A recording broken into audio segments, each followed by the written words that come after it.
Dear students, welcome to chemistry class. Students, today I will start the unit 1 of grade 11, that is some basic concepts of chemistry. In this unit, students, I mainly cover the three topics.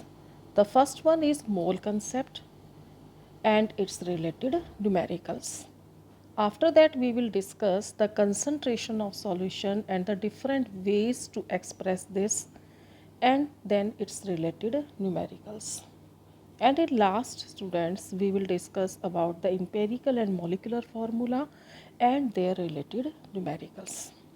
Students, ये तीनों ही topic आपको तभी समझ में आएंगे जब हमें ninth और टेंथ के कुछ कंसेप्ट्स क्लियर होंगे केमिस्ट्री से related. So first of all, we will revise our previous knowledge. In this regarding, first of all, we will discuss about the definition of chemistry. After that, we will discuss what is matter and how can we classify it. And then about structure of atom, proton, neutron, electrons, what is the meaning of atomic number, atomic mass, the shells in which electron revolves, the electronic configuration and valency. After that, students, we will discuss what is valency and how can we learn the valency with the help of periodic table. And in last, students, how to write a formula of a molecule with the help of valency. Students, chemistry के अंदर जो सबसे important term है ना, वो है valency. अगर हमें वैलेंसी पता होगी तो हम किसी भी कंपाउंड का फॉर्मूला लिख सकते हैं, और जब हम किसी भी कंपाउंड का फॉर्मूला लिख सकते हैं तो हम केमिकल रिएक्शन भी लिख सकते हैं. And the study of chemical reaction is chemistry. So students, valency जो हमने लोअर क्लासेस में 9th में और 10th में पढ़ी थी, बट हमने उनको ध्यान से समझा नहीं और उनको हमने ज़्यादा अहमियत नहीं दी, और उसी की वजह से केमिस्ट्री हमारी वीक रह जाती है. तो वैलेंसी को याद करने के लिए स्टूडेंट्स हम पीरियोडिक टेबल लर्न करेंगे, और उस पीरियोडिक टेबल से को हम वैलेंसी से कनेक्ट करेंगे, और जब हमें वैलेंसीज लर्न हो जाएंगी तो हम कंपाउंड का फॉर्मूला लिखेंगे, और फिर जब हमें कंपाउंड का फॉर्मूला लिखना आ जाएगा तो हमें केमिकल रिएक्शन लिखनी आ जाएगी. तो स्टूडेंट, आज के इस वीडियो में मैं आपको प्रीवियस नॉलेज आपकी जो है 9th और 10th के रिगार्डिंग उसको रिवाइज करवाऊँगी. तो let's start students. First of all, we will discuss about chemistry. What is chemistry? Chemistry क्या है स्टूडेंट्स? तो इसके अंदर हम सबसे पहले पढ़ेंगे स्टूडेंट्स कि केमिस्ट्री को हम डिफ़ाइन कैसे करेंगे students. Actually students, it is the branch of chemistry, it is the branch of science. ये साइंस की वो ब्रांच है which deals with the study of, जिसमें हम स्टडी करते हैं composition, structure and properties of matter. Matter किस से बना हुआ है, उसका क्या स्ट्रक्चर है और उसकी क्या प्रॉपर्टीज़ हैं. हम इसको इस तरह से भी डिफ़ाइन कर सकते हैं स्टूडेंट्स कि it is the science of atoms and molecules. अगर हम एटम्स और मॉलिक्यूल्स को स्टडी करते हैं, उनकी से रिलेटेड नॉलेज लेते हैं, तो वो भी एक केमिस्ट्री का ही पार्ट है. It is concerned with the changes undergoing in nature. Nature में, प्रकृति में जिस भी तरह के चेंजेस होते हैं उससे रिलेटेड होती है केमिस्ट्री. तो स्टूडेंट्स, केमिस्ट्री के अंदर हम मैटर के बारे में पढ़ेंगे, उसके कॉम्पोजिशन, उसके स्ट्रक्चर, उसकी properties, atoms, molecules and whatever भी the changes takes place in nature, उनके बारे में हम स्टडी करेंगे. So this is all about chemistry कि what is chemistry. After that students, the word comes that is matter. Students, matter is not a new word for you. आपके लिए नया शब्द नहीं है. आप लोअर क्लासेस से पढ़ते आ रहे हो, इवन 7th 8th में भी आपने पढ़ा है कि मैटर किसे कहते हैं. तो students, matter is anything which has मास. कोई भी यूनिवर्स में कोई भी चीज़ जिसमें मास है और जो स्पेस ऑक्यूपाई करती है, उसको हम क्या कहते हैं, मैटर कहते हैं। और इसकी प्रेजेंस को हम महसूस कर सकते हैं with the help of our senses. जो हमारे सेंसरी ऑर्गन्स हैं उनकी हेल्प से हम उनको फील कर सकते हैं, उसको हम क्या कहते हैं, मैटर। अब स्टूडेंट्स हम मैटर को क्लासीफाई करते हैं। मैटर को हम ब्रॉडली 2 कैटेगरीज में क्लासीफाई कर सकते हैं, ए एंड बी। ए में आता है स्टूडेंट्स हमारा physical classification and B is chemical classification. According to physical classification matter is of 3 kinds, solid, liquid and gas. इसके बारे में हम ज़्यादा डिटेल में नहीं पढ़ेंगे स्टूडेंट्स, क्योंकि हम केमिस्ट्री पढ़ रहे हैं तो यहाँ पर हम लोग डिटेल में पढ़ेंगे केमिकल क्लासिफिकेशन। केमिकल क्लासिफिकेशन के अकॉर्डिंग स्टूडेंट्स मैटर को 2 पार्ट्स में डिवाइड किया गया है, और ये 2 पार्ट्स हमारे आते हैं, एक तो प्योर सब्सटेंस और एक मिक्सचर। प्योर सब्सटेंस में स्टूडेंट्स जो हैं again they are classified into 2 categories, elements and compounds. Elements are again classified into 3 categories, metals, non-metals and metalloids. In the same way, compounds are classified into again 2 categories, inorganic compound and organic compound. अगर हम mixtures की बात करें students, तो mixtures भी 2 तरह के होते हैं, होमोजीनस एंड हेट्रोजीनस। इस तरह से अगर स्टूडेंट्स देखा जाए तो मैटर को अगर हम इसका केमिकल क्लासिफिकेशन करते हैं तो पहले हमने उनको 2 भागों में डिवाइड किया, प्योर सब्सटेंस एंड मिक्सचर्स को। मिक्सचर्स को हमने 2 भागों में डिवाइड किया, homogeneous and heterogeneous. Pure substance को हमने 2 भागों में डिवाइड करा, एलिमेंट एंड कंपाउंड्स। एलिमेंट को हमने 3 भागों में डिवाइड करा, metal, non metal and metalloids. And और कंपाउंड्स को हमने 2 पार्ट्स में डिवाइड करा, इनऑर्गेनिक एंड ऑर्गेनिक। अगर हम फिज़िकल क्लासिफिकेशन की बात करें तो बहुत ही एक जनरल सी टर्म है स्टूडेंट्स यहाँ पर आपकी, और वो है आपकी जो हमने लोअर क्लासेस में पढ़ रखा है कि यहाँ पर आपका जो सॉलिड होते हैं ये वो होते हैं जिनका डेफिनेट क्या होता है, वॉल्यूम, और डेफिनेट ही शेप होती है। लिक्विड्स में वॉल्यूम तो डेफिनेट होता है लेकिन उनकी शेप डेफिनेट नहीं होती। हमने लोअर क्लासेस में भी पढ़ा है स्टूडेंट्स कि लिक्विड को हम जिस कंटेनर में डालते हैं उसकी शेप बिल्कुल उसी का तरह हो जाती है। जैसे अगर हम पानी को हमने ग्लास में डाला तो उसकी शेप किसकी तरह हो जाती है, ग्लास की तरह हो जाती है। तो गैसेस जो होती हैं स्टूडेंट्स, उनका ना तो डेफिनेट वॉल्यूम होता और न ही उनकी कोई डेफिनेट शेप होती। ठीक है, तो सॉलिड्स वो हैं जिनकी डेफिनेट वॉल्यूम एंड शेप होगा, गैसेस वो है जिनका ना तो डेफिनेट वॉल्यूम हो ना ही डेफिनेट शेप हो। जो लिक्विड्स हैं उनका वॉल्यूम डेफिनेट होगा लेकिन उनकी शेप डेफिनेट नहीं होगी। अब हम देखते हैं स्टूडेंट्स केमिकल क्लासिफिकेशन। तो इसमें जो प्योर सब्सटेंस हैं स्टूडेंट्स, वो प्योर सब्सटेंस वो होते हैं जिसमें केवल एक ही सब्सटेंस होगा, there is only one substance.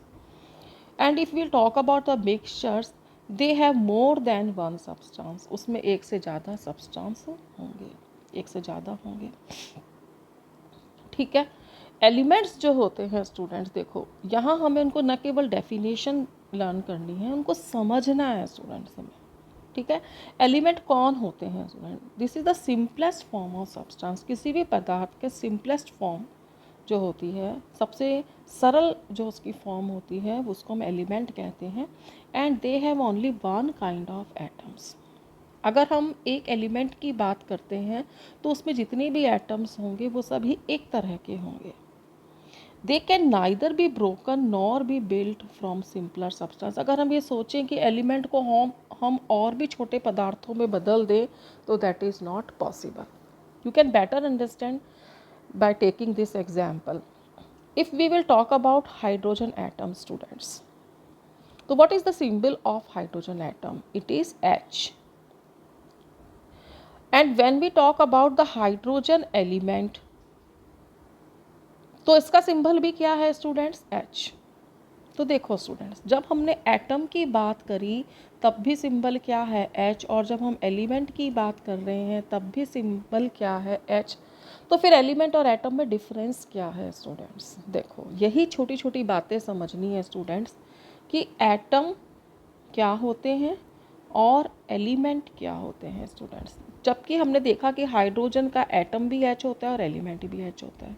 अभी हमने ये कहा कि they have only one kind of atoms, कि जो एलिमेंट होते हैं वो एक ही तरह के एटम से मिलकर के बने होते हैं। अगर मैं हाइड्रोजन एलिमेंट की बात करती हूँ स्टूडेंट्स, तो ये हाइड्रोजन के बहुत सारे एटम से मिलकर के बनता है। If I will take the example of iron rod, अगर मैं आयरन रॉड लेती हूँ स्टूडेंट्स, तो ये रॉड कौन है, एलिमेंट है, और इसको मैं किससे रिप्रेजेंट करूँगी, Fe से।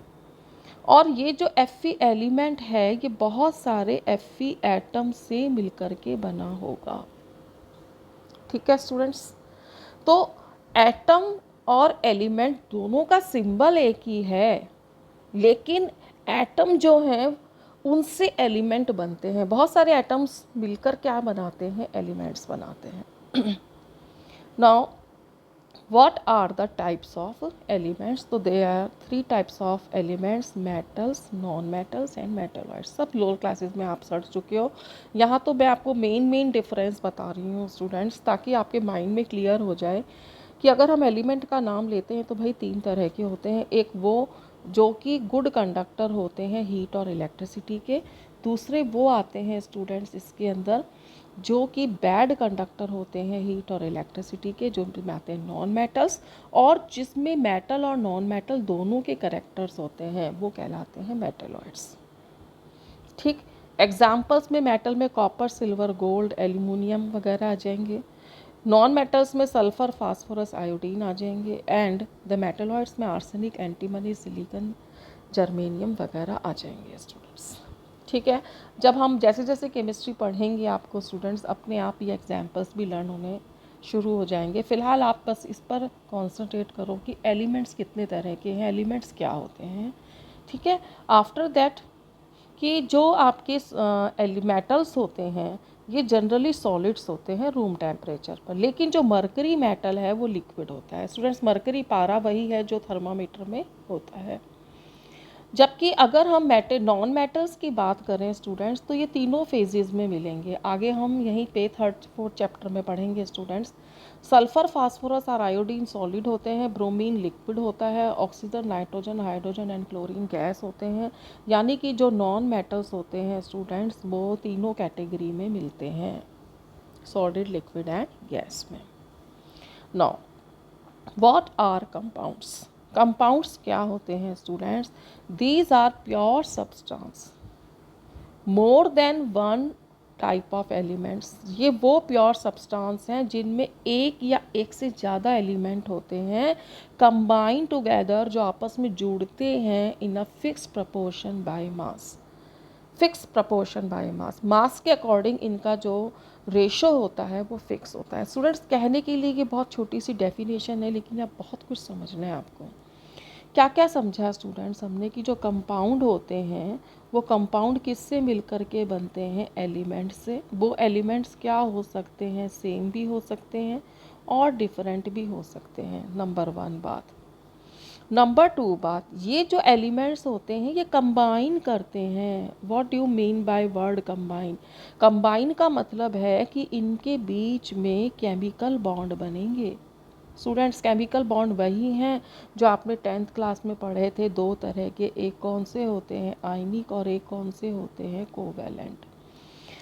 तो जब दो या दो से ज़्यादा एलिमेंट्स आयनिक या कोवैलेंट बॉन्ड के थ्रू आपस में जुड़ते हैं और जुड़ते समय बाय मास उनका रेशो क्या रहता है, फिक्स रहता है, तो उनको हम, ऐसे सब्सटेंसेस जो होते हैं उनको हम क्या कहते हैं, कंपाउंड्स कहते हैं।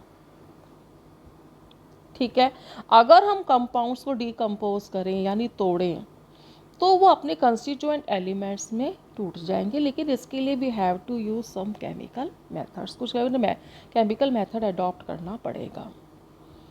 किसी भी कंपाउंड की जो प्रॉपर्टी होती है स्टूडेंट्स वो उसके कॉन्स्टिट्यूएंट एलिमेंट से बिल्कुल अलग होती है।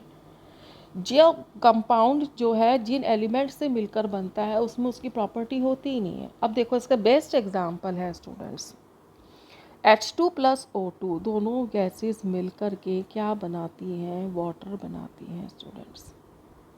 ठीक है। आपको पता है कि हाइड्रोजन कौन होती है? गैस। ऑक्सीजन कौन होती है? गैस। लेकिन वाटर किस फॉर्म में मिलता है? हमें लिक्विड फॉर्म में मिलता है। तो क्या हम वाटर को देख के, लिक्विड को देख के ये बता सकते हैं कि ये दो गैसेस से मिलकर बनता है? तो हम ये वाटर को देख करके, वाटर कौन है स्टूडेंट्स? कंपाउंड है। और ये किससे मिलकर बना है? दो गैसेस से मिलकर बना है। तो हम एक लिक्विड चीज़ को देख के कैसे इमेजिन कर सकते हैं कि ये दो गैसेस से मिलकर के बना है? और सबसे बड़ी बात स्टूडेंट्स इसके अंदर जो आती है, वो आप देखिए, इसमें जो सबसे बड़ी बात है, प्रॉपर्टी देखिए स्टूडेंट्स, बिल्कुल अलग है। हाइड्रोजन गैस वो है जो ज्वलनशील है, इनफ्लेमेबल है, खुद जलती है। ऑक्सीजन गैस वो है विच हेल्प्स इन कंबशन, जो चीज़ों को जलाने में हेल्प करती है। देखो, हाइड्रोजन गैस जलती है, ऑक्सीजन दूसरी चीज़ों को जलाने में हेल्प करती है। और वाटर क्या करता है स्टूडेंट्स? आग, किसी भी चीज़ जल रही होती है तो उसको बुझाता है। तो आप देखिए, वो all the three have quite different properties. Hydrogen has different property, oxygen has different property, and water which is made up by these two gases has quite different properties. So this is compound students. और ऐसा क्यों होता है? Due to chemical reaction. और chemical reaction के दौरान students क्या बनते हैं? Chemical bond. केमिकल बॉन्ड बनते समय या तो इलेक्ट्रॉन क्या हो जाते हैं स्टूडेंट? शेयर हो जाते हैं। और या फिर इलेक्ट्रॉन क्या हो जाते हैं? ट्रांसफ़र हो जाते हैं। तो या तो कौन से बॉन्ड बन जाएंगे? कोवेलेंट। और या कौन से बॉन्ड बन जाएंगे? आयनिक।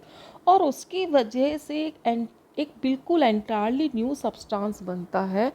और उसकी प्रॉपर्टीज़, उसके कॉन्स्टिट्यूएंट एलिमेंट्स जैसे हाइड्रोजन और ऑक्सीजन से वाटर की प्रॉपर्टी क्वाइट डिफरेंट होती है। This is the speciality of a compound students. ठीक है। Now what are the types of compounds students? Is very simple, these are of may be of two kinds, organic and inorganic. देखो, organic compound students वो हैं जो living beings से मिलते हैं। Living beings में कौन आते हैं स्टूडेंट्स? Plants and animals. जबकि इनऑर्गेनिक सब्सटेंस जो होते हैं वो नॉन लिविंग थिंग्स से मिलते हैं, जैसे मिनरल से, रॉक से, ठीक है, ज़मीन में से, इस तरह से मिलते हैं। इनमें कार्बन का होना मस्ट है। ऑर्गेनिक कंपाउंड्स में कार्बन का होना ज़रूरी है, बहुत ज़रूरी है। जबकि इनऑर्गेनिक कंपाउंड में इसका होना ज़रूरी नहीं है। Do not contain carbon as a necessary element. Carbon हो सकता है लेकिन इसका होना ज़रूरी नहीं है। ठीक। अब हम बात करते हैं स्टूडेंट मिक्सचर की।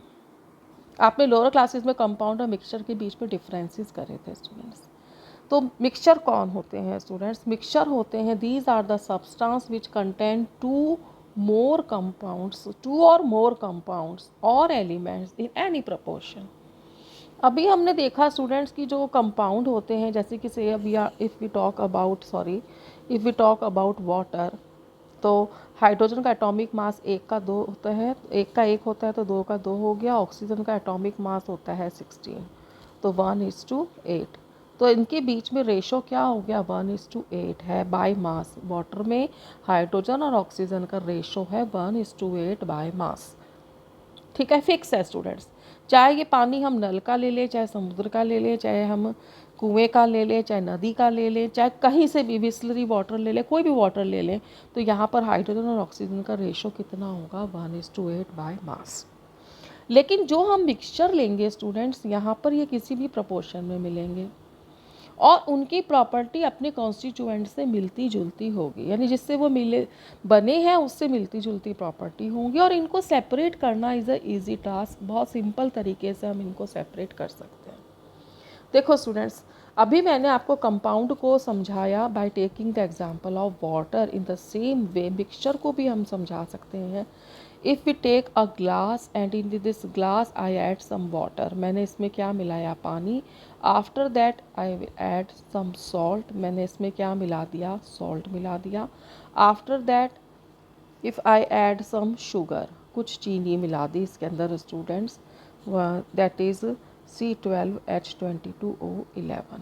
And after that some lemon juice, इसके अंदर हमने कुछ लेमन जूस मिला दिया। स्टूडेंट्स बोलो क्या बन गया? ये आपका नींबू पानी बन गया।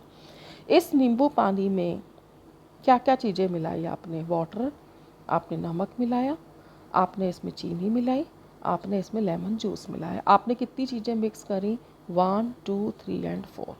और जब हम ये नींबू पानी पियेंगे स्टूडेंट्स, तो बताओ वो कौन सी फॉर्म में होगा, लिक्विड वाटर की फॉर्म में होगा। पियेंगे तो कुछ नमकीन लगेगा because of presence of NaCl, कुछ मीठा लगेगा because of presence of sugar, और कुछ खट्टा लगेगा because of presence of lemon. It means mixture के अंदर नमक का, चीनी का, नींबू का, पानी का, सबका टेस्ट होगा। इसका क्या मतलब है स्टूडेंट्स, कि ये इनके बीच में केमिकल बॉन्ड नहीं बने हैं।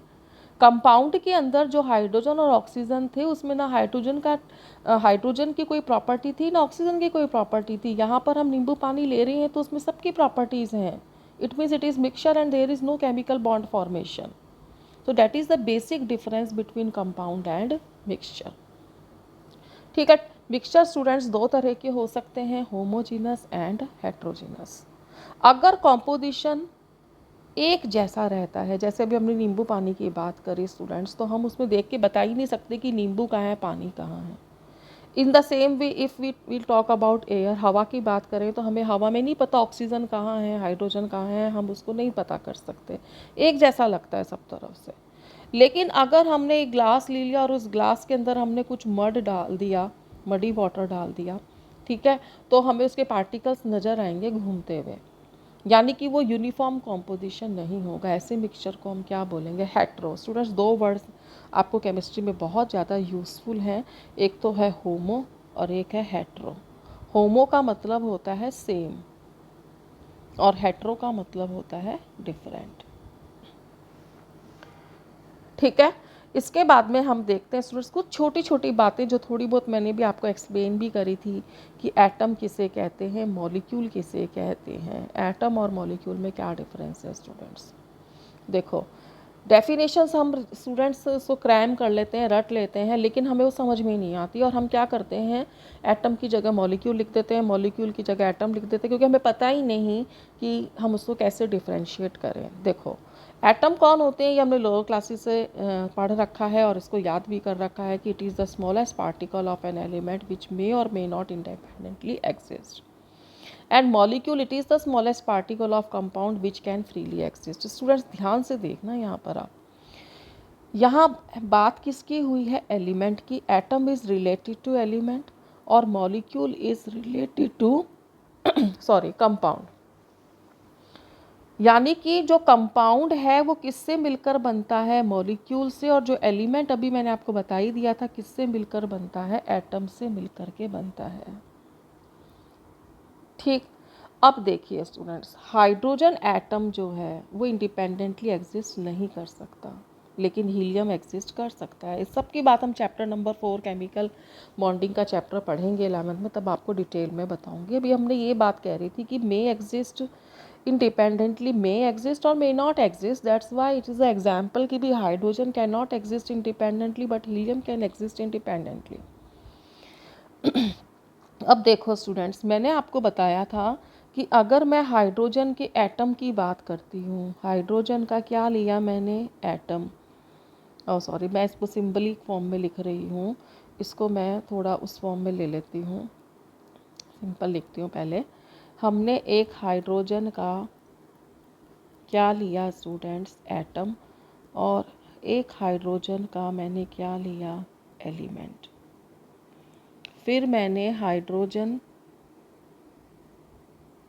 का मॉलिक्यूल लिया, यानी मैं किसकी बात कर रही हूँ, हाइड्रोजन गैस की, और फिर मैंने लिया हाइड्रोजन एज अ कंपाउंड।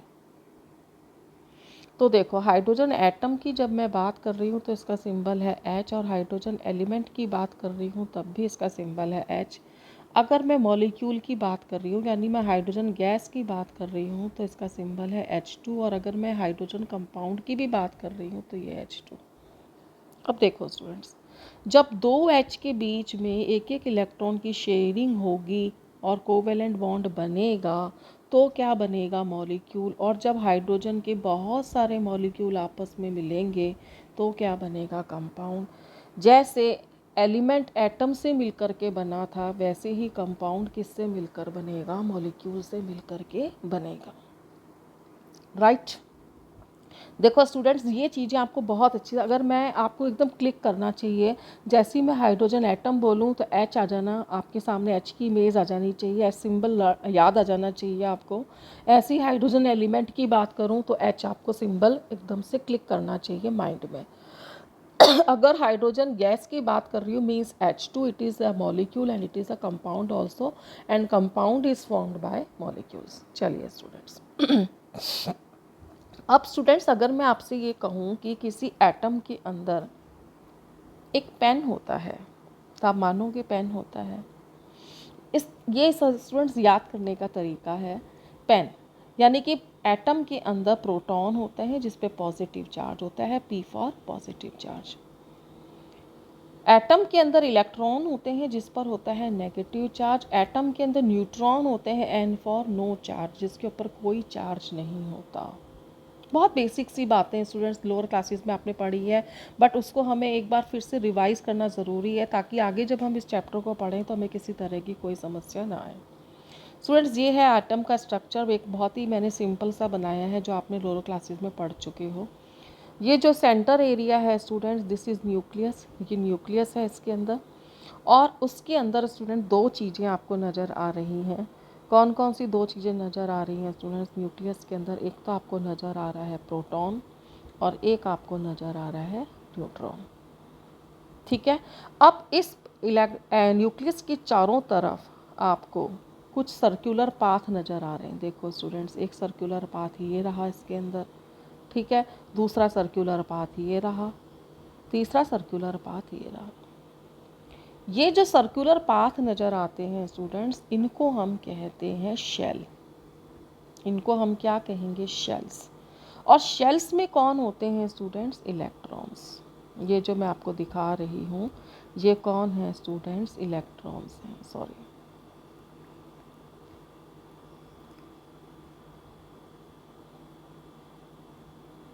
यहाँ पर आप देख लीजिए स्टूडेंट्स, ये आपके आ गए इलेक्ट्रॉन्स।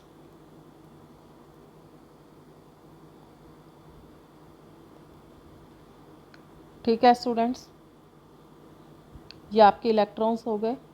अब इसके बाद में स्टूडेंट्स, ये जो इलेक्ट्रॉन्स हैं ये अलग अलग शेल्स में, आपने लास्ट ईयर 10th में या 9th में पढ़ा होगा कि पहला शेल ये है, सेकंड शेल ये है, थर्ड शेल ये है। फर्स्ट शेल को हम बोलते हैं K, सेकंड शेल को हम बोलते हैं L, थर्ड शेल को हम बोलते हैं M। और अगर यहाँ पर स्टूडेंट्स कोई फोर्थ शेल भी होता तो उसको हम क्या कह देते हैं स्टूडेंट्स? फोर्थ शेल को हम क्या बोल देते? फोर्थ शेल को हम बोल देते KLMN। ठीक है स्टूडेंट्स, अब इसके अंदर आप देखिए स्टूडेंट्स कि जो हमारा यहाँ पर हमने अभी देखा कि आखिरी शेल जो है, लास्ट शेल जो है हमारा, मैं लास्ट शेल की बात कर रही हूँ students, this is the last shell. इस लास्ट शेल में जो इलेक्ट्रॉन्स होंगे ना, वो वैलेंस इलेक्ट्रॉन होंगे।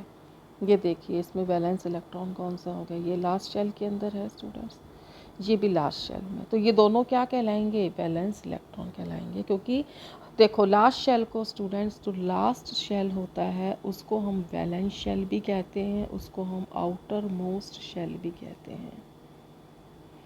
आउटर मोस्ट शेल कह लो, लास्ट शेल कह लो, वैलेंस शेल कह लो।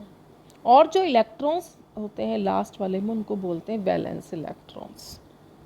ठीक है स्टूडेंट्स, अब जब हमें ये कुछ स्ट्रक्चर्स को हमें थोड़ा सा हमने रिमाइंड कर लिया इसको, तो अब हम देखते हैं स्टूडेंट्स ये इलेक्ट्रॉनिक कॉन्फ़िगरेशन जो आपने लोअर क्लासेस में देखा हुआ है, पढ़ा है आपने ये लोअर क्लासेस में स्टूडेंट्स। एक बार मैं आपको इसको छोटा करके एक बार दिखा देती हूँ।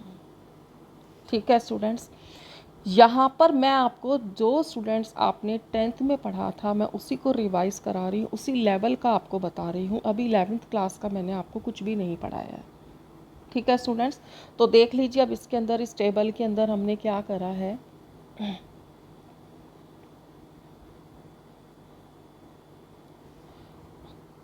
यहाँ पे स्टूडेंट्स हमने लिया है, सबसे पहले हमने एक टेबल फॉर्म करी है स्टूडेंट्स, जिसमें हमने लिया है एटॉमिक नंबर। सेकंड कॉलम हमने लिया है एटॉमिक मास का। थर्ड कॉलम हमने लिया है एलिमेंट का, जिसमें हमने उसका सिंबल भी लिया है और उसका नेम भी लिया है। ठीक है। उसके बाद स्टूडेंट्स हमने लिया है इसमें electronic configuration and last valency. देखो स्टूडेंट्स, एवरीथिंग इज़ इंटरकनेक्टेड, ठीक है। तो अब आप यहाँ पे देखिए स्टूडेंट्स, एटॉमिक नंबर 1 to 20 आपने लोअर क्लासेस में करे हैं। एटॉमिक नंबर 1 जो है वो किसका होता है स्टूडेंट्स? हाइड्रोजन का होता है, जिसका सिंबल क्या होता है? H। और जो एटॉमिक नंबर होगा ना स्टूडेंट्स, जितना एटॉमिक नंबर होगा उतने ही उसमें क्या होंगे? इलेक्ट्रॉन्स होंगे, ठीक है। तो यहाँ पे कितने इलेक्ट्रॉन होंगे? 1। और फर्स्ट इलेक्ट्रॉन कौन से शेल में आएगा? फर्स्ट शेल में आएगा। और तुम्हें पता है स्टूडेंट्स, मैं आपको जस्ट रिमाइंड करा रही हूँ, ठीक है। In the same way students, जब सेकंड एटॉमिक नंबर की बात करेंगे तो वो होता है हीलियम का, जिसमें होते हैं 2 इलेक्ट्रॉन, देन 3 लिथियम, जिसका इलेक्ट्रॉनिक कॉन्फ़िगरेशन हो जाएगा 2 and 1, क्योंकि फर्स्ट शेल में 2 से ज़्यादा इलेक्ट्रॉन नहीं आ सकते। 4 आता है एटॉमिक नंबर, बेरिलियम का होता है, और इसमें 4 इलेक्ट्रॉन्स ही होंगे, 2 के शेल में और 2 ही एल शेल में होंगे। आफ्टर दैट एटॉमिक नंबर 5, 2, 3, 6, 2, 4, 7, 2, 5, 8 जो है 2, 6 हो जाएगा, 9 जो है वो 2, 7, 10, 2, 8 हो जाएगा, ठीक है। एटॉमिक नंबर 5 किसका होता है? बोरॉन का, 6 कार्बन का, 7 नाइट्रोजन का, 8 ऑक्सीजन का, 9 फ्लोरीन का, 10 हो जाता है नियॉन का students. Boron, carbon, nitrogen, oxygen, fluorine, neon. 11 sodium का हो जाता है स्टूडेंट्स। अगर मैं इसकी इलेक्ट्रॉनिक कॉन्फ़िगरेशन की बात करूँ तो 2, 8 के बाद आ जाएगा 1। 12 होता है मैग्नीशियम का, 2, 8, 2। 13 होता है एल्यूमिनियम का, 2, 8, 3। देन 14 होता है सिलिकॉन, 2, 8, 4। 15 होता है फास्फोरस, 2, 8, 5। 16 होता है सल्फर, 2, 8, 6। 17 होता है क्लोरीन, 2, 8, 7। 18 होता है आर्गन, 2, 8, 8। अब देखिए स्टूडेंट्स, थर्ड शेल भी कंप्लीट हो गया है, तो 19 पोटेशियम में फोर्थ शेल आ जाएगा, और उसमें 1 electron, and in 20 is calcium, and it has 2, 8, 8, 2 electronic configuration. Students ये सब आपने कहाँ पढ़ा था? 10th में, ठीक। अब हम इस कॉलम की बात कर लेते हैं स्टूडेंट्स, वैलेंसी वाले कॉलम की, कि वैलेंसी कैसे निकालेंगे स्टूडेंट्स। देखो, हर एटम ये चाहता है कि वो क्या हो जाए? स्टेबल हो जाए। क्या हो जाए? स्टेबल। स्टेबल होने के लिए वो अपना ऑक्टेट कंप्लीट करना चाहता है। ऑक्टेट का क्या मतलब होता है? कि वो अपने वैलेंस शेल में कितने इलेक्ट्रॉन चाहता है? या तो 8 या 2। और अगर उसके पास 2 या 8 इलेक्ट्रॉन्स नहीं होते तो या तो वो इलेक्ट्रॉन्स को क्या करेगा? शेयर करेगा, या वो इलेक्ट्रॉन को क्या करेगा? ट्रांसफ़र करेगा, कुछ भी करेगा, बट अपने वैलेंस शेल में इलेक्ट्रॉन कितने करना चाहेगा? या तो 2 या 8, ठीक है। अब जितने इलेक्ट्रॉन्स वो शेयर करेगा या जितने इलेक्ट्रॉन ट्रांसफ़र होंगे वो उसकी क्या कहलाएगी? वैलेंसी, ठीक। अब देखिए, जैसे हमने हाइड्रोजन का केस लिया स्टूडेंट्स, इसकी वैलेंस शेल में 1 इलेक्ट्रॉन है, तो कितने इलेक्ट्रॉन ये रिमूव कर सकता है? 1। और जब भी इलेक्ट्रॉन रिमूव होंगे तो कौन सा चार्ज आएगा? प्लस। तो यहाँ पर इसने 1 इलेक्ट्रॉन रिमूव करा, तो इस पर कौन सा चार्ज आ गया? +1 आ गया। तो ये इसकी वैलेंसी हो गई स्टूडेंट्स। इसी तरीके से हीलियम जो है स्टूडेंट्स, इसके आउटर मोस्ट शेल में पहले ही 2 इलेक्ट्रॉन है, तो ना ये इलेक्ट्रॉन देना चाहेगा ना लेना चाहेगा, तो ऑब्वियसली इसकी वैलेंसी कितनी हो जाएगी? 0। इन द सेम वे लिथियम में 2 and 1 आया, तो स्टूडेंट्स ये 1 इलेक्ट्रॉन देना चाहेगा। इन द सेम वे बेरिलियम 2 देना चाहेगा, बोरॉन 3 देना चाहेगा। तो इनकी ऑक्सीडेशन स्टेट या वैलेंसी स्टूडेंट्स कितनी हो गई? +1, +2, +3, क्योंकि इलेक्ट्रॉन पर नेगेटिव चार्ज होता है, और अगर इलेक्ट्रॉन रिमूव होगा तो कंपैरेटिवली पॉजिटिव चार्ज बढ़ जाएगा, और इसीलिए वैलेंसीज किस में आ गई हैं? प्लस में। कार्बन के वैलेंस शेल में 4 इलेक्ट्रॉन्स है स्टूडेंट्स। 4 इलेक्ट्रॉन ट्रांसफ़र नहीं हो सकते, 4 इलेक्ट्रॉन जो है वो शेयर ही होंगे, और जब इलेक्ट्रॉन शेयर होते हैं तब भी वैलेंसी को प्लस में माना जाता है। तो 4 इलेक्ट्रॉन स्टूडेंट्स ये शेयर करेगा, तो इसका वैलेंसी भी 4 हो जाएगी। नाइट्रोजन कितने? अब देखिए, नाइट्रोजन जो है वो 5 इलेक्ट्रॉन या तो दे, that is not possible, that is not easy in a chemical reaction, इतनी एनर्जी होती नहीं है। तो ये 3 इलेक्ट्रॉन क्या करेगा? गेन करेगा, ताकि इसके पास कितने हो जाए? 8 हो जाए। 3 इलेक्ट्रॉन गेन करेगा स्टूडेंट्स, तो इसके ऊपर कौन सा चार्ज आ जाएगा? -3। ये 2 इलेक्ट्रॉन गेन करेगा तो -2 चार्ज। ये 1 इलेक्ट्रॉन गेन करेगा तो -1 चार्ज। और अब जब नियॉन की बारी आती है तो स्टूडेंट्स वैलेंस शेल में कितने इलेक्ट्रॉन हो गए? 8। तो 9 इलेक्ट्रॉन ये ट्रांसफ़र करना चाहेगा ना शेयर करना चाहेगा, तो इसकी वैलेंसी कितनी होगी, 0। ऐसे ही स्टूडेंट्स हम आगे की भी काउंट कर सकते हैं इन द सेम वे। तो एक तो हमें स्टूडेंट्स यहाँ से वैलेंसी का ज्ञान हुआ। देखो, हमें एटॉमिक नंबर पता होना चाहिए, सिंबल पता होना चाहिए, कंपाउंड का नाम पता होना चाहिए, इलेक्ट्रॉनिक कॉन्फ़िगरेशन, और इलेक्ट्रॉनिक कॉन्फ़िगरेशन से हमें किसका पता लग जाएगा, वैलेंसी का। ठीक है स्टूडेंट्स, अब एक बात और समझनी है स्टूडेंट्स कि ये 1 to 20 के एटॉमिक मासेस हमें याद होने चाहिए। अब इसमें एक आसान तरीका क्या है स्टूडेंट्स कि जनरली जो एटॉमिक नंबर होता है ना, उसका 2 टाइम्स, अगर हम उसको 2 से मल्टीप्लाई कर दें तो हमें क्या मिल जाता है, एटॉमिक मास मिल जाता है जनरली। तो यहाँ मैंने स्टूडेंट्स जो बॉक्स में दिखा रखे हैं ना, अगर हम उनको छोड़ दें तो बाकी सभी के एटॉमिक मासेस जो हैं वो उनके एटॉमिक नंबर से क्या हैं, डबल हैं। जैसे फॉर एग्ज़ाम्पल स्टूडेंट्स हमने लिया हीलियम। तो बताइए हीलियम का एटॉमिक मास कितना है स्टूडेंट्स, एटॉमिक नंबर 2 है तो एटॉमिक मास 4। कार्बन का 6 है एटॉमिक नंबर, तो एटॉमिक मास हो गया 12। नाइट्रोजन का एटॉमिक नंबर 7 तो मास 14। ऑक्सीजन का 8 तो 16। नियॉन का 10 तो 20। मैग्नीशियम का 12 तो 24। एल्यूमिनियम का अगर हमने सिलिकॉन लिया 14 तो 28। सल्फ़र लिया 16 तो 32। उसके बाद में स्टूडेंट्स कैल्शियम 20 लिया तो एटॉमिक मास कितना हो गया, 40। तो यहाँ तो स्टूडेंट्स कोई दिक्कत ही नहीं है, हमें जो भी हमारे को एटॉमिक नंबर होंगे वो हमें लर्न करने, एटॉमिक नंबर का डबल कर देंगे तो हमें क्या पता लग जाएंगे, एटॉमिक मास। बाकियों को स्टूडेंट्स हमें क्रैम करना पड़ेगा। अब जैसे हाइड्रोजन का एटॉमिक नंबर और एटॉमिक मास दोनों 1 है। लिथियम का एटॉमिक मास हिसाब से कितना होना था, 6, लेकिन वो 6 नहीं होकर कितना है, 7। इसका 8 होना था लेकिन 9 है। इसका 10 होना था लेकिन 10.8 है। इसका 18 होना था लेकिन 19 आता है। ठीक है, तो ये स्टूडेंट्स हमें कुछ एटॉमिक मासेस हैं जो याद करने पड़ेंगे। ठीक है, ये आगे काम आएंगे स्टूडेंट्स, तो इनको हमें लर्न करना पड़ेगा। ठीक है, अब उसके बाद स्टूडेंट्स ये छोटी छोटी बातें जो मैंने आपको अभी बताई वही हैं ये वाली आपकी, कि एटॉमिक नंबर क्या होता है, number of protons present in nucleus of atom. किसी भी एटम की न्यूक्लियस के अंदर जितने भी प्रोटॉन होंगे उनकी संख्या क्या कहलाती है, एटॉमिक नंबर। ठीक है, कोई भी एटम स्टूडेंट्स क्या होता है, न्यूट्रल होता है। इसका मतलब उस पर टोटल पॉजिटिव चार्ज क्या होगा, टोटल नेगेटिव। कि नेगेटिव वाले कौन होते हैं, इलेक्ट्रॉन। पॉजिटिव वाले कौन होते हैं, प्रोटॉन। यानी कि प्रोटॉन की संख्या किसके बराबर होगी, इलेक्ट्रॉन की, अगर वो एटम न्यूट्रल है। एटम तो न्यूट्रल ही होते हैं students. Most of the cases में एटॉमिक मास जो एटॉमिक नंबर का दुगना होता है, लेकिन कुछ केसेस के अंदर ऐसा नहीं होता जिनको हमें क्रैम करना पड़ेगा। आउटर मोस्ट शेल को स्टूडेंट्स हम वैलेंस शेल कहते हैं। वैलेंस शेल में जो इलेक्ट्रॉन होते हैं उनको हम कहते हैं वैलेंस इलेक्ट्रॉन्स। वैलेंसी क्या होती है स्टूडेंट्स, ये भी आपने 10th में करा है। It is the combining capacity of element. अभी आपने देखा स्टूडेंट्स कि ये वाला जो है वो 2 इलेक्ट्रॉन देना चाहता है, ये 3 इलेक्ट्रॉन देना चाहता है, तो भाई ये इलेक्ट्रॉन ट्रांसफ़र होंगे ना, तो ये इसकी कंबाइनिंग कैपेसिटी हो गई। तो इसकी वैलेंसी कितनी हो गई, 2, इसकी 3, इसकी कितनी हो गई, 4 हो गई। ठीक है, उसके बाद में वैलेंसी की एक और डेफिनेशन होती है स्टूडेंट्स की, वैलेंस शेल में जितने इलेक्ट्रॉन होते हैं ना वो भी उसकी वैलेंसी कहलाती है। अभी जैसे मैंने ये डायग्राम बनाया, इस डायग्राम में वैलेंस शेल में कितने इलेक्ट्रॉन है, 2, तो यहाँ इसकी वैलेंसी कितनी हो जाएगी, 2 हो जाएगी। अब स्टूडेंट्स एक चीज़ और हमें देखनी है और वो है मैजिक नंबर्स। स्टूडेंट्स ये बहुत काम आने वाले हैं हमारे। क्या है ये मैजिक नंबर स्टूडेंट्स, 2, 8, 8, 18, 18, 32। क्या है स्टूडेंट्स, 2, 8, 8, 18, 18, 32। ये हमें लर्न करने हैं स्टूडेंट्स।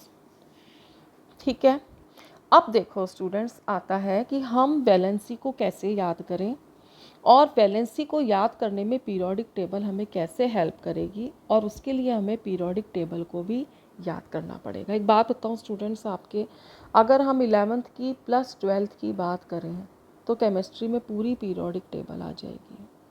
तो ये आपको लर्न तो करनी है, लेटर और सूनर पूरी लर्न तो करनी है। तो कुछ ग्रुप्स आप अभी याद कर लें, क्योंकि उससे आपको बहुत हेल्प मिलेगी केमिस्ट्री को समझने में। ठीक है, अब आपको ये तो पता ही है स्टूडेंट्स कि आपने पीरियोडिक टेबल के बारे में थोड़ा बहुत तो 10th में पढ़ा ही है। अगर मैं पीरियोडिक टेबल की बात करूँ स्टूडेंट्स, तो कुछ इस तरह की उसकी शक्ल होती है पीरियोडिक टेबल की, है ना। और ये नीचे बने हुए होते हैं यहाँ पे कुछ। ठीक, यहाँ ग्रुप नंबर 1 होता है, यहाँ ग्रुप नंबर 2 होता है, उसके बाद 3, 4, 5, 6, 7, 8, 9, 10, 11 एंड 12 होते हैं। उसके बाद में स्टूडेंट्स यहाँ आते हैं आपके 13, 14, 15, 16, 17 एंड 18 ग्रुप्स आते हैं। ठीक है, अभी फ़िलहाल स्टूडेंट्स हमें कौन से याद करने हैं, first and second group and 13 से 18 ग्रुप्स याद करने हैं, क्योंकि इनसे हम इनकी वैलेंसी का आइडिया हो जाएगा। ठीक है, अब याद करने के लिए स्टूडेंट्स देखो, केमिस्ट्री में अगर हमें कोई चीज़ याद करनी है तो उसके लिए हमें कुछ ना कुछ एक ऐसा तरीका सोचना पड़ता है, एक इंटरेस्टिंग वे हमें देखना पड़ता है ताकि वो चीज़ हमें याद हो जाए। तो यहाँ पर भी मैं आपको कुछ इंटरेस्टिंग सी चीज़ें बता रही हूँ जिससे हमें याद हो जाएगा। सबसे पहले स्टूडेंट्स यहाँ पर हमने बात करी है ग्रुप नंबर 1 की, जिसको हम एल्कली मेटल्स भी कहते हैं। ग्रुप नंबर 1 का स्टूडेंट्स इलेक्ट्रॉनिक कॉन्फ़िगरेशन था 281। तो ये एक इलेक्ट्रॉन लूज़ करना चाहेंगे और इसीलिए इनकी वैलेंसी क्या होगी, +1। तो ग्रुप 1 की वैलेंसी कितनी हो गई, +1। यानी ग्रुप 1 की जितनी भी एलिमेंट्स होंगे स्टूडेंट्स, उन सब की वैलेंसी कितनी हो जाएगी, +1। अब ग्रुप 1 में कौन आते हैं स्टूडेंट्स, ठीक है, तो ग्रुप 1 में आप देख लीजिए कौन है, lithium, sodium, potassium, rubidium, caesium and francium. Lithium, sodium, potassium, rubidium, caesium and francium. अब कैसे याद करें स्टूडेंट्स इसको, तो इसके लिए हमने एक स्टोरी बनाई है। यहाँ पर हम एक गर्ल्स के फ्रेंड सर्कल की बात कर रहे हैं स्टूडेंट्स। क्या है, लीना की रूबीना से हुई फ्रेंडशिप। तो स्टूडेंट्स हमने क्या याद कर लिया, लीना की रूबीना से हुई फ्रेंडशिप। अब देखो स्टूडेंट्स, यहाँ पे ली का मतलब क्या है, लिथियम। ना का मतलब क्या है, Na। की का मतलब क्या है, के। रूबी का मतलब क्या है, Rb, रूबीना।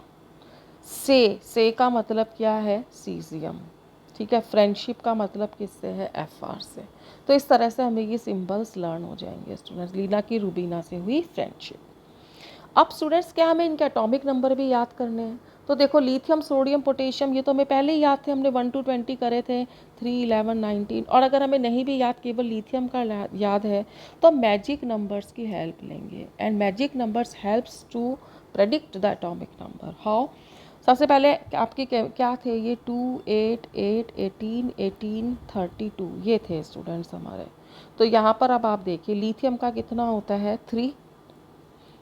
ठीक है ना, इसमें मैंने +8 ऐड कर दिए, तो 8 और 3 कितने हो गए, 11। तो सोडियम का कितना आ गया, 11। 11 में मैंने फिर +8 कर दिए तो कितना आ गया, 19। 19 में +18 कर दिया तो कितना आ गया, 37। 37 में +18 कर दिया तो कितना आ गया, 55। 55 में +32 कर दिया तो कितना आ गया, 87। तो इस तरह से हमें क्या याद हो जाएंगे, एटॉमिक नंबर्स याद हो जाएंगे। अगर हमें लिथियम का याद है, बाकी के एटॉमिक नंबर याद नहीं है, तो हमने ये मैजिक नंबर यूज़ मिली, इसमें हम फर्स्ट मैजिक नंबर को छोड़ देंगे और बाकी के मैजिक नंबर्स को हम ऐड करते चले जाएंगे, तो हमें किसका पता लग जाएगा, एटॉमिक नंबर्स का। इसी तरीके से स्टूडेंट्स हम लेके चलते हैं ग्रुप नंबर 2, इनको हम बोलते हैं एल्कली अर्थ मेटल्स। इनका इलेक्ट्रॉनिक कॉन्फ़िगरेशन 282। तो ये 2 इलेक्ट्रॉन्स लूज़ करना चाहेंगे कंप्लीट करने के लिए ऑक्टेट, तो इनकी वैलेंसी हो जाएगी +2। अब इसमें आपके आते हैं students beryllium, magnesium, calcium, strontium, barium and radium. कैसे याद करें स्टूडेंट्स, देखो फर्स्ट ग्रुप में हमने किसकी बात करी थी स्टूडेंट्स, गर्ल्स की बात करी थी। अब हम किसकी बात कर रहे हैं, बॉयज़ की। बॉयज़ ने क्या करा है स्टूडेंट्स, वो देखो यहाँ पे, बेटा मांगे कार स्कूटर बाप राजी। बेटे ने पापा से स्कूटर मांगा और वो तैयार हो गए। ठीक है, बेटा मांगे कार स्कूटर बाप हो गए। What is the meaning of बेटा हियर, क्या मतलब है, बेरिलियम, मांगे magnesium, car calcium, scooter SR, बाप बेरियम, राजी RA। ठीक, अब देखो स्टूडेंट्स, बेरिलियम का atomic number you know it is 4। तो what are the magic numbers, 2, 8, 8, 18, 18, 32। इसमें से हमने 2 को छोड़ दिया तो बाकियों को ऐड करना शुरू करा, 8, 8, 18, 18, 32 को ऐड करते चले गए, तो हमें 12, 20, 38, 56 एंड 88 मिल जाएंगे। इसी तरीके से स्टूडेंट्स हमारा ग्रुप नंबर 13 है। ग्रुप नंबर 13 की बात कर रही हूँ स्टूडेंट्स, इसकी वैलेंसी +3 होगी क्योंकि इलेक्ट्रॉनिक कॉन्फ़िगरेशन 283 है, तो 3 इलेक्ट्रॉन लूज़ करना चाहेगा। अब यहाँ पे क्या है स्टूडेंट्स, सबसे पहले हमने गर्ल्स की बात करी, लड़की की, भाई पहले बहन की बात करी, फिर भाई की बात करी, अब हम मम्मी की बात करेंगे। मम्मी क्या कर रही है स्टूडेंट्स, वो देख लीजिए यहाँ पर कैसे कर रही है, कैसे याद करना है। Boron, aluminium, gallium, indium and thallium, ये तो एक्चुअल नेम है, ये सिंबल्स हैं, ये नेम्स हैं। कैसे याद करें, मम्मी मार्केट गई और वहाँ से क्या लिया, सबसे पहले उन्होंने क्या लिया, बैंगन, फिर लिया आलू, फिर ली गाजर और उसको किस में डाल दिया, थैले में। बैंगन, आलू, गाजर इन थैला, ठीक है, बैंगन, आलू, गाजर इन थैला, ठीक। अब बोरॉन का एटॉमिक नंबर हमें 5 पता है। अब देखो स्टूडेंट्स, एटॉमिक मैजिक नंबर्स क्या थे हमारे, 2, 8, 8, 18, 18, 32 थे। अब हम फर्स्ट 2 छोड़ देंगे स्टूडेंट्स और बाकी के ले लेंगे ऐड करने के लिए, ठीक है। ये आपको बाद में बताऊंगी स्टूडेंट्स, मैं आपको थर्ड चैप्टर में बताऊंगी ऐसा क्यों कर रहे हैं। अब हमने देखो इसमें 8, 18, 18, 32 ऐड कर दिए तो हमें एटॉमिक नंबर्स मिल जाएंगे। इसी तरीके से ग्रुप नंबर 14 में आए स्टूडेंट्स, तो इनका इलेक्ट्रॉनिक कॉन्फ़िगरेशन आया 284। ये 2 इलेक्ट्रॉन जो हैं वो शेयर करना चाहेंगे, इनकी वैलेंसी हो जाएगी +4। इनमें आपके जो मेंबर्स आ रहे हैं स्टूडेंट्स, वो आ रहे हैं आपके यहाँ पे carbon, silicon, germanium, tin and lead. Carbon, silicon, germanium, tin and lead. कैसे याद करना है, कार से जाएं सोनीपत पंजाब, ठीक है, कार से जाएं सोनीपत पंजाब, ठीक है स्टूडेंट्स। एटॉमिक नंबर कार्बन का 6 पता है, तो वही हमारे जो मैजिक नंबर्स थे स्टूडेंट्स, क्या थे हमारे मैजिक नंबर्स, 2, 8, 8, 18, 18, 32। इसमें से पहले 2 छोड़ देंगे, बाकी के हम ले लेंगे। तो क्या आया स्टूडेंट्स यहाँ पर हमारा, अब यहाँ पर हमारे आ गए हैं 8, 18, 18, 32 ऐड करते चले गए तो हमें एटॉमिक नंबर मिल गए 6, 14, 32, 50 एंड 82। ग्रुप नंबर 15 पे आते हैं स्टूडेंट्स। इनका जो है इलेक्ट्रॉनिक कॉन्फ़िगरेशन वो कितना था हमारा, 285 था। इसका 3 इलेक्ट्रॉन लेना चाहेंगे, लेंगे, माइनस चार्ज लेंगे -3 ऑक्टेट को कंप्लीट करने के लिए, तो वैलेंसी कितनी आ जाएगी, -3 आ जाएगी। याद करना है students, nitrogen, phosphorus, arsenic, antimony, bismuth, ठीक है। तो इनको याद कैसे करें भाई, नाना, पाटेकर, असरानी सब बिंदास है। ये सब आपके एक्टर्स और एक्टर्स आ गए स्टूडेंट्स। कौन कौन से एक्टर्स आ गए हैं यहाँ पे आप देखो तो, नाना N, Patekar P, Asrani AS, सब SB, बिंदास बिस्मिथ, ठीक। यहाँ भी वही मैजिक नंबर्स ऐड करने हैं स्टूडेंट्स हमें। अभी मैंने आपको जैसे बताया था 2, 8, 18, 18, 32, 2, 8, 8, 18, 18, 32। इसमें से हम फर्स्ट 2 नहीं लेंगे, बाकी के ले लेंगे 8, 18, 18, 32। तो यहाँ पर आप देखिए स्टूडेंट्स, हमने यहाँ पे क्या लिया, 8, 18, 18, 32 ऐड कर दिए तो हम एटॉमिक नंबर्स मिल गए 7, 15, 33, 51, 83। तो आप देख रहे हैं स्टूडेंट्स, केमिस्ट्री बड़ी ही सिस्टमेटिक वे में है। अगर आपको इसके इनिशियल कंसेप्ट समझ में आ जाते हैं तो आप एवरीथिंग इज़ इंटरकनेक्टेड, आपको अपने आप चीज़ें समझ में आनी शुरू हो जाएंगी। ग्रुप नंबर 16 में इलेक्ट्रॉनिक कॉन्फ़िगरेशन 286 है स्टूडेंट्स। इसका 2 इलेक्ट्रॉन लेना चाहेगा, 2 इलेक्ट्रॉन लेगा तो -2 हो जाएगा। अगर हम बात करें इस ग्रुप को याद करने की, तो यहाँ पर पहले मैं आपको बोल देती हूँ, oxygen, sulphur, selenium, tellurium and polonium. और ये स्टूडेंट लोकल भाषा में बनाया है मैंने, उस से टेपो। जब नकल मारते हैं स्टूडेंट्स तो हम एक लोकल लैंग्वेज में नकल मारने को क्या बोलते हैं, टेपो। तो ये हो गया उस से टेपो। तो यहाँ पर आपका उस, ओ हो गया, एस से सेलेनियम, टे से टेल्यूरियम और ये पो से मतलब हो गया पोलोनियम। अच्छा, मैजिक नंबर वही हमको क्या लेने, 8, 18, 18, 32, यानी कि 8, 16, 34, 52 एंड 84। इस तरह से हमें क्या मिल जाएंगे, एटॉमिक नंबर्स मिल जाएंगे। ग्रुप नंबर 17 पे आ गए स्टूडेंट्स हम लोग। तो इनका इलेक्ट्रॉनिक कॉन्फ़िगरेशन कितना होता है, 287 होता है। तो ये एक इलेक्ट्रॉन लेना चाहेंगे, एक इलेक्ट्रॉन लेंगे तो -1 हो जाएगा, ठीक है। कौन कौन है स्टूडेंट्स इसके अंदर, आपके कौन कौन से एलिमेंट्स आते हैं उनको देख लीजिए आप एक बार। Fluorine, chlorine, bromine, iodine, astatine, ठीक है। याद कैसे करना है, फिर कल बाजार आई आस्था, ठीक है। इसके अंदर आप देखिए, फिर F, कल, Cl, बाजार, Br, आई आई आस्था 80। मैजिक नंबर आपके वही काम आएंगे स्टूडेंट्स, 8, 18, 18, 32। ठीक है, तो ये आपका आ जाएगा 9, 17, 35, 53 एंड 85। फर्स्ट एलिमेंट का एटॉमिक नंबर पता हो तो हम दूसरे का अपने आप निकाल लेते हैं। आगे देखिए, लास्ट ग्रुप पे पहुंच गए स्टूडेंट्स। टोटल 18 ग्रुप होते हैं। इलेक्ट्रॉनिक कॉन्फ़िगरेशन आ गया 288। ऑक्टेट कंप्लीट है वैलेंस शेल का, तो वैलेंसी ना इलेक्ट्रॉन देना चाहेगा ना लेना चाहेगा, तो ज़ीरो हो जाएगी। ठीक है, इनको हम स्टूडेंट्स नोबल गैस बोलते हैं, इनर्ट गैस भी बोलते हैं। आगे हम पढ़ेंगे डिटेल में स्टूडेंट्स, अभी नहीं बता रही। अब यहाँ देख लीजिए स्टूडेंट्स क्या आते हैं, हीना नीना, ये तो मैं याद करने के तरीके बता रही हूँ, हीना नीना और करीना का एक्सरे। ठीक है, एक्चुअली एलिमेंट क्या है, helium, neon, krypton, xenon and radon. ठीक है, कैसे कनेक्टेड है स्टूडेंट्स, हीना He से, नीना Ne से, उसके बाद में करीना Kr से, एक्स रे जिनॉन से, और रे जो है वो Rn से। एक्स जो है वो जिनॉन से और रे जो है वो Rn से। मैजिक नंबर स्टूडेंट्स वही चल रहे हैं आपके, 8, 18, 18, 32, 2, 8, 10, 18, 54 एंड 86 हो जाएगा। ठीक है स्टूडेंट्स, अब बात करते हैं स्टूडेंट्स हम ये जो इस साल आपको लर्न करने हैं कुछ एलिमेंट्स 21 से लेकर के 30 जिनके एटॉमिक नंबर्स हैं। तो यहाँ आपके आते हैं स्टूडेंट्स, देख लीजिए एक बार, scandium, titanium, vanadium, chromium, manganese, iron, cobalt, nickel, copper, उसके बाद में जिंक। स्टूडेंट्स आप याद करना चाहते हैं 2-4 बार आप इसको 5 टाइम्स आप इसको बोलिए, 2 और 3 टाइम्स आप लिखेंगे, आपको अपने आप लर्न हो जाएंगे। कुछ के atomic masses students frequently use में आएंगे आपके 11th-12th में, वो आप लर्न कर लें। 56U, 63.5U, 65.3U। अभी हम बात करेंगे ये यू कौन होता है। इसमें से कुछ मेटल कॉइनेज मेटल है जो कॉइन्स बनाने में काम आते हैं, कॉपर, सिल्वर एंड गोल्ड। ठीक है, उसके बाद में स्टूडेंट्स ये कुछ वैलेंसीज़ हैं जिसके बारे में आपको याद करनी है।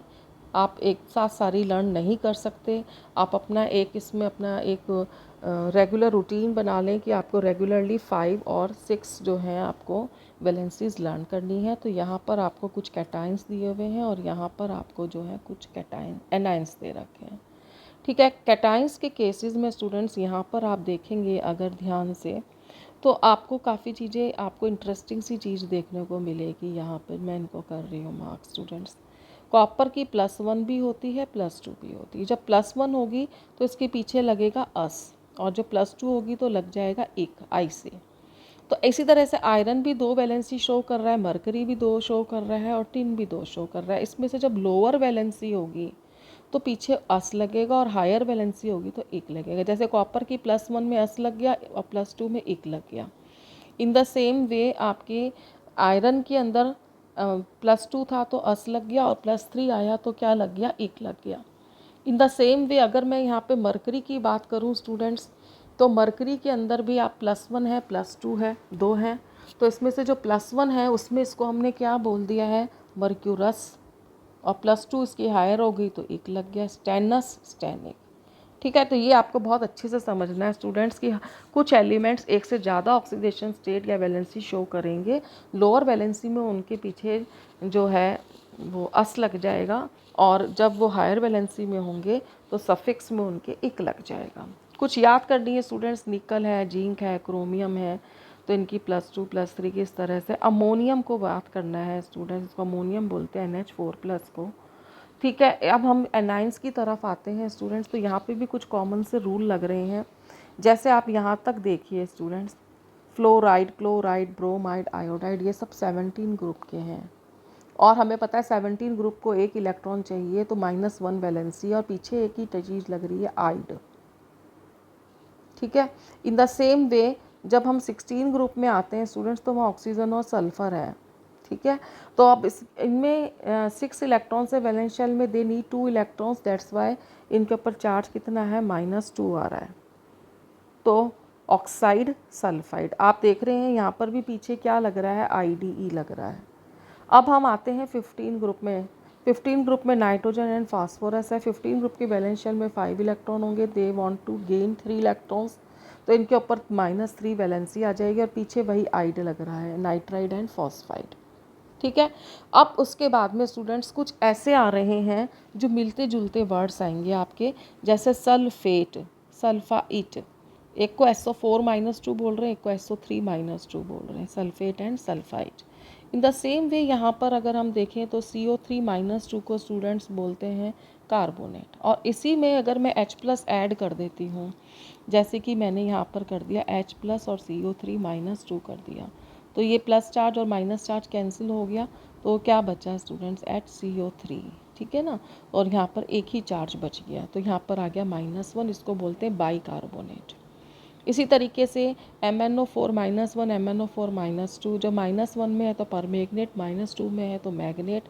CrO4-2 है तो क्रोमेट, और Cr2O7-2 है तो डाइक्रोमेट। C2O4-2 है तो ऑक्सलेट। NO3- है नाइट्रेट। NO2-1 है तो नाइट्राइट। आप देख रहे एट, आइट, इस तरह से भी लग रहे हैं। OH- को हम बोलते हैं हाइड्रोक्साइड। CH3CO- को बोलते हैं एसीटेट। PO4, सॉरी स्टूडेंट्स, इसकी वैलेंसी आप ठीक कर लीजिए, इसकी वैलेंसी हो जाएगी आपकी PO4-3, इसको बोलेंगे फॉस्फेट। ठीक है स्टूडेंट्स, यहाँ पे साइड में स्टूडेंट्स मैंने आपको कुछ कॉमन एसिड्स बताए हैं जो हमारे यूज़ में आएंगे, चैप्टर में, केमिस्ट्री में आते ही रहते हैं, लैब में भी हैं अवेलेबल ये, तो प्रैक्टिकल में भी काम आएंगे। Hydrochloric acid, H2SO4 sulphuric acid, HNO3 nitric acid, CH3COH acetic acid, H3PO4 phosphoric acid, COH oxalic acid. In the same way H2CO3 को हम बोलेंगे कार्बोनिक एसिड। इसी तरीके से कुछ कॉमन बेसिस हैं students, NaOH sodium hydroxide, KOH potassium hydroxide, MgOH whole twice magnesium hydroxides. अब सब क्या है स्टूडेंट्स कि हमें जब वैलेंसीज का ज्ञान हो गया है तो हम किसी भी कंपाउंड का फॉर्मूला लिख सकते हैं। कैसे, मैं आपको सिर्फ याद दिला रही हूँ, आप 10th में या 9th में सीख चुके हैं स्टूडेंट। सपोज़ करो अगर मुझे फॉर्मूला लिखना है इसके अंदर पोटेशियम क्रोमेट का, तो सबसे पहले स्टूडेंट्स मैंने किसका सिंबल लिख दिया, पोटेशियम का, और फिर किसका सिंबल लिख दिया, CrO4 का। ठीक है, याद करनी है हमें। आप याद करिए स्टूडेंट्स, पोटेशियम कौन से ग्रुप में था, पोटेशियम था फर्स्ट ग्रुप में। फर्स्ट ग्रुप वालों की वैलेंसी कितनी थी, +1, तो ये आ गई +1। क्रोमेट अभी हमने याद करा है स्टूडेंट्स, इसकी वैलेंसी होगी -2, तो हम क्रिस क्रॉस कर देंगे स्टूडेंट्स। ये वाली वैलेंसी के नीचे आ जाएगी और के वाली वैलेंसी CrO4 के नीचे आ जाएगी। ठीक है, तो इसकी वैलेंसी 2 है तो यहाँ 2 आ जाएगा। एक्चुअली ये बना क्या स्टूडेंट्स, K2CrO4, और इसका होल क्या आ गया, +1, लेकिन 1 को तो हम शो करते नहीं ना स्टूडेंट्स, तो ये फार्मूला हमारा क्या आ जाएगा, K2CrO4। एक और एग्जांपल ले लेते हैं स्टूडेंट्स। सपोज़ करो यहाँ पर मैंने ले लिया मैग्नीशियम सल्फाइड, सबसे पहले सिंबल लिखा मैग्नीशियम का, सल्फाइड में सल्फ़र आ रहा है। अब हमने याद करा मैग्नीशियम कौन से ग्रुप का है, तो मैग्नीशियम सेकंड ग्रुप का है। सेकंड ग्रुप में क्या स्टोरी चल रही थी हमारी, बेटा मांगे कार स्कूटर, बाप रे, मांगे कैल्शियम था। सेकंड ग्रुप वालों की वैलेंसी कितनी थी, +2, तो ये +2 हो गया। सल्फर कौन से ग्रुप में था, उससे टेपो कौन से ग्रुप में था, 16 ग्रुप में। वैलेंस शेल में 6 इलेक्ट्रॉन से 2 गेन कर लिए इसने, तो वैलेंसी कितनी आ जाएगी, -2 आ जाएगी। क्रिस क्रॉस करा तो फॉर्मूला क्या बन गया, Mgs बन गया। एक्चुअली Mg2s2 बनेगा, 2 से 2 कैंसिल हो जाएगा।